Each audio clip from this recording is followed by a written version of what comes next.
On February 13th, 2017, a teenage girl pressed record on her phone.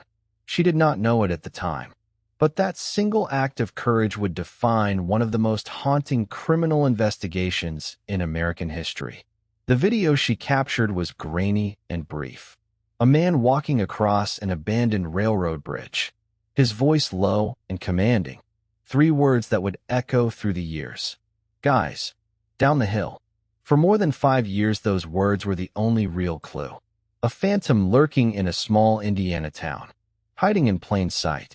This is the story of Abby Williams and Libby German. This is the story of the Delphi murders. Delphi, Indiana is the kind of place people describe as a town where everyone knows everyone. Population just over 3,000.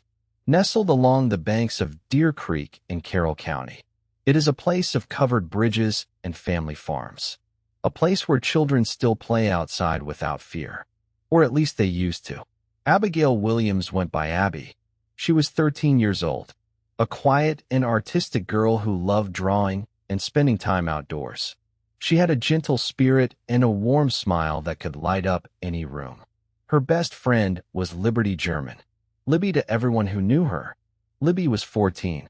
She was bold and curious and fiercely loyal. She loved sports and Snapchat and had a sharp wit well beyond her years. She was the kind of kid who noticed things, who paid attention. That quality would prove more important than anyone could have imagined. The 2 girls were inseparable.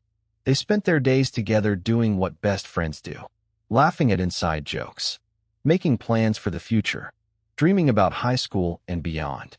On that cold February morning, the girls had a day off from school. It was an in-service day at Delphi Community Middle School. Libby asked her older sister Kelsey for a ride to the Monon High Bridge Trail. It was a popular hiking spot just east of town. The trail followed the path of the old Monon High Bridge Railroad, a rusting iron structure that stretched 63 feet above Deer Creek.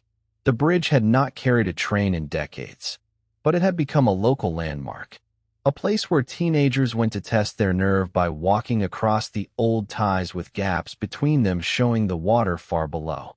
Kelsey dropped the girls off at the trailhead around 1:35 in the afternoon. She watched them walk away down the path.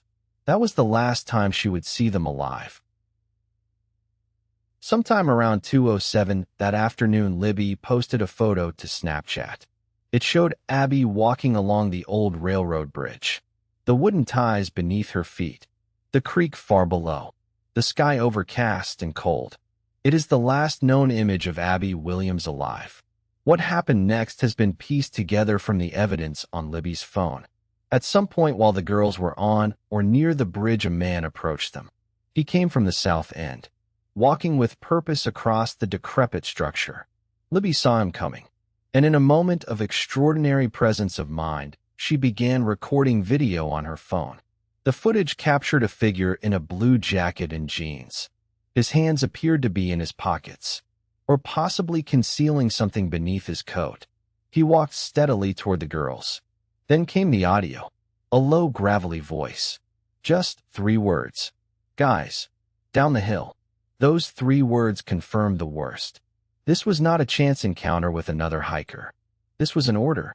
A command from a predator who had cornered his prey at the end of a bridge with nowhere to run.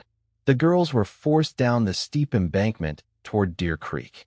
What happened after that remains largely sealed by the court, but the evidence presented at trial painted a horrifying picture. Both girls were killed by sharp force injuries to the neck. Their throats had been cut. When their bodies were discovered the following day, investigators noted something deeply unsettling. Abby had been redressed in Libby's clothing. The killer had taken the time to stage the scene. The families grew worried when the girls did not respond to calls and texts that evening. By 5:30, Libby's father, Mike Patty, and other family members had gone to the trail to search. They found nothing. As darkness fell, they called the police. Search teams with flashlights combed the woods through the night.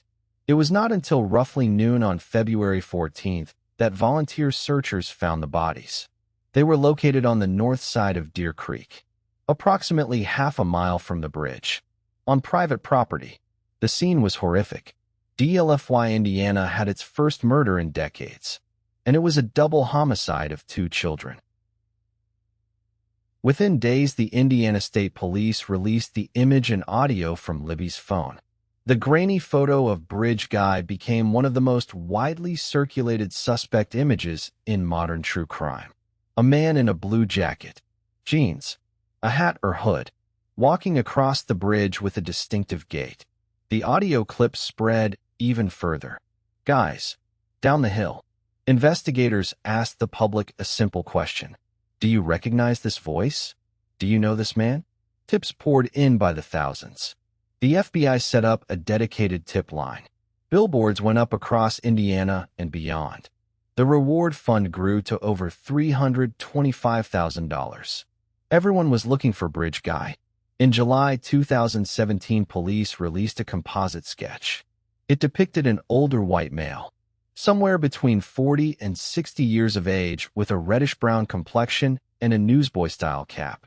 The community studied it. Names were offered. Tips were submitted. But no arrest came. Then in April 2019, investigators took a surprising turn. They released a second composite sketch. This one showed a much younger man, perhaps 18 to 40 years old, clean-shaven, with wavy brown hair. Police said this new sketch was the current direction of the investigation. The change was jarring. The public was confused. Were they looking for the same person or someone entirely different? Meanwhile, a parallel investigation was unfolding in the digital world. In February 2017, someone using the Instagram account Anthony_shots had been communicating with Libby German. The account featured photos of an attractive young man, but it was a fabrication. The real person behind the account was Keegan Klein, a young man from Peru, Indiana, who had been catfishing underage girls for years. Klein had used the fake profile to contact Libby. He had arranged to meet her. The connection to the murders was investigated extensively, but Klein was never charged in connection with the killings. He was eventually sentenced on 25 counts of child exploitation in a separate case. Whether Klein's catfishing played any role in what happened on that bridge remains one of the lingering questions of this case. For 5 long years, the investigation seemed stalled. Thousands of tips had been processed. Persons of interest had been investigated and cleared. The families of Abby and Libby made public appeals. They attended vigils. They never stopped pushing for answers. Then in September 2022, something remarkable happened. A woman named Kathy Shank was volunteering with a group that had been reviewing old tips submitted to the investigation. While going through the files, she discovered something stunning. A tip about a local man had been submitted years earlier, but had apparently been misfiled. It had never been properly investigated. The man's name was Richard Allen. Richard Allen was 50 years old. He had lived in Delphi for nearly 2 decades. He worked as a pharmacy technician at the local CVS. He was married. He had a daughter. His neighbors described him as quiet and unremarkable. He was the last person anyone would suspect. But when investigators finally looked closely at Allen, the pieces began to fall into place with chilling precision. Allen had actually placed himself at the scene. Back in 2017, just days after the murders, he had voluntarily spoken with a conservation officer. He told the officer he had been on the Monon High Bridge Trail on February 13th. He said he had been there between 1:30 and 3:30 in the afternoon. He said he had seen 3 girls on the trail. This statement had been recorded on a piece of paper, and then it was misfiled, lost in the avalanche of tips that flooded the investigation in those early chaotic days. When investigators finally re-examined Allen's original statement, they obtained a search warrant for his home. What they found was devastating. A Sig Sauer P226 pistol chambered in .40 caliber. Forensic analysis matched an unspent round found between the bodies of Abby and Libby to Allen's specific weapon. The cartridge had been cycled through his gun. The toolmark evidence on the bullet was consistent with his firearm and no other. On October 26, 2022, Richard Allen was arrested and charged with 2 counts of murder and 2 counts of felony murder. Delphi was stunned. The man who had walked among them for years, who had filled their prescriptions, who had made small talk at the pharmacy counter. He was Bridge Guy. The trial that followed was one of the most closely watched in Indiana history. It began in October 2024 in Allen County after a change of venue. Special Judge Fran Gull presided. Prosecutor Nicholas McEllielluendy led the state's case. The prosecution built their argument on several pillars. First was the unspent bullet. Forensic firearms experts testified that the round found at the crime scene had been cycled through Allen's Sig Sauer. Second was Allen's own admission that he was on the trail that afternoon. Third were witness accounts of a man matching Bridge Guy's description on the trail that day. And then there were the confessions. While awaiting trial in the Westville Correctional Facility, Richard Allen confessed to the murders more than 60 times. He confessed to prison guards. He confessed to inmates. He confessed to his wife during recorded phone calls. He told her he did it. The defense pushed back hard. Allen's attorneys Andrew Baldwin and Brad Rozzi argued that the confessions were the product of a broken mind. Allen had spent 13 months in solitary confinement. He had been isolated in a small cell for 23 hours a day. He had deteriorated mentally to the point where he was eating his own feces and smearing it on the walls of his cell. The defense argued this was not the behavior of a guilty man confessing.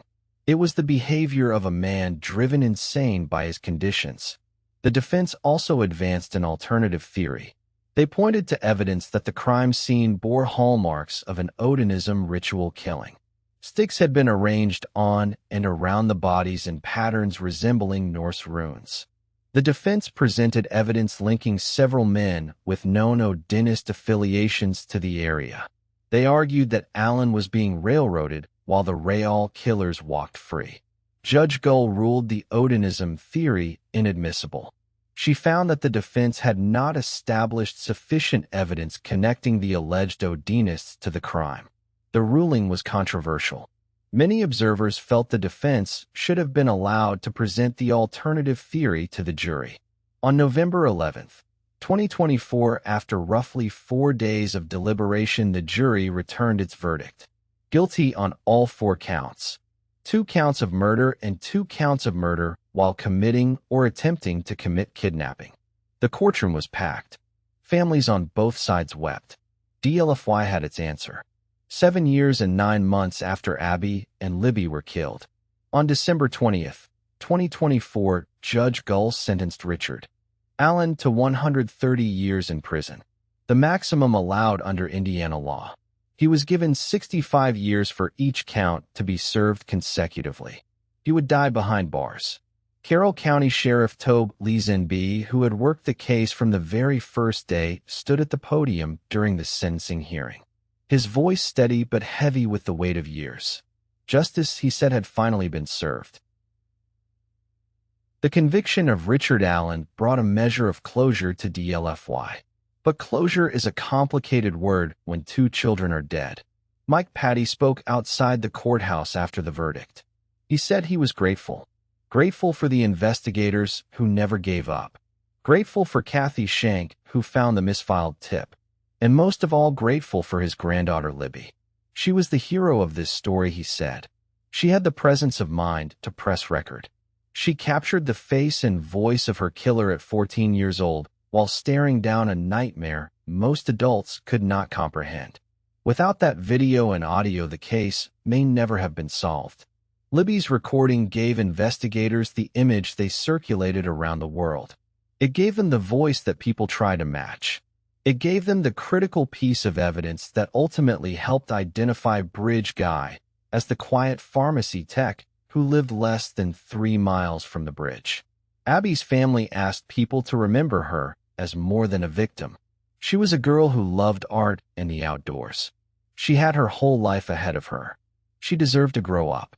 The case also raised difficult questions about the investigation itself. How did Richard Allen's tip get misfiled? He told police he was on the bridge trail that very afternoon. He matched the general description of Bridge Guy. He lived in Delphi. He owned a .40 caliber handgun. If that tip had been properly processed in 2017, could an arrest have come 5 years sooner? Could the families have been spared half a decade of agony? These questions do not have comfortable answers. The investigation was massive. Over 70,000 tips were received. Hundreds of people of interest were investigated. In that deluge, a single piece of paper slipped through the cracks. It is a reminder that even the most dedicated investigators are human, and that bureaucratic failures can have devastating consequences. Richard Allen's defense team filed an appeal following the conviction. They cited the exclusion of the Odinism evidence as a key issue. As of early 2025, that appeal is still pending. Legal experts are divided on whether it could result in a new trial. But for now, the verdict stands. Bridge Guy has a name, and he will spend the rest of his life in prison. The Monon High Bridge still stands. The old railroad ties still stretch across the gap above Deer Creek. But it is a different place now. It is a place of memory. A place where people come to honor two girls who should still be alive. In the years since the murders, the community of Delphi has built memorials, planted trees, established scholarships in Abby and Libby's names. The trail where they took their last walk has become sacred ground. Libby German was 14 years old when she died. But in the final moments of her life, she did something that grown adults trained in crisis response might not have thought to do. She turned on her camera. She recorded the man who was about to take everything from her. And in doing so, she gave investigators the single most important piece of evidence in the entire case. She could not save herself, but she made sure that someday the world would know who did this. That is not just courage. That is something beyond courage. Something that does not have a name. If you have information about any unsolved case, please contact your local law enforcement. You never know which tip might be the one that changes everything. For Sublime Crime, I want to thank you for watching. If this story moved you, please consider sharing it. These cases stay alive because people remember them. And remembering is the least we owe to Abby and Libby.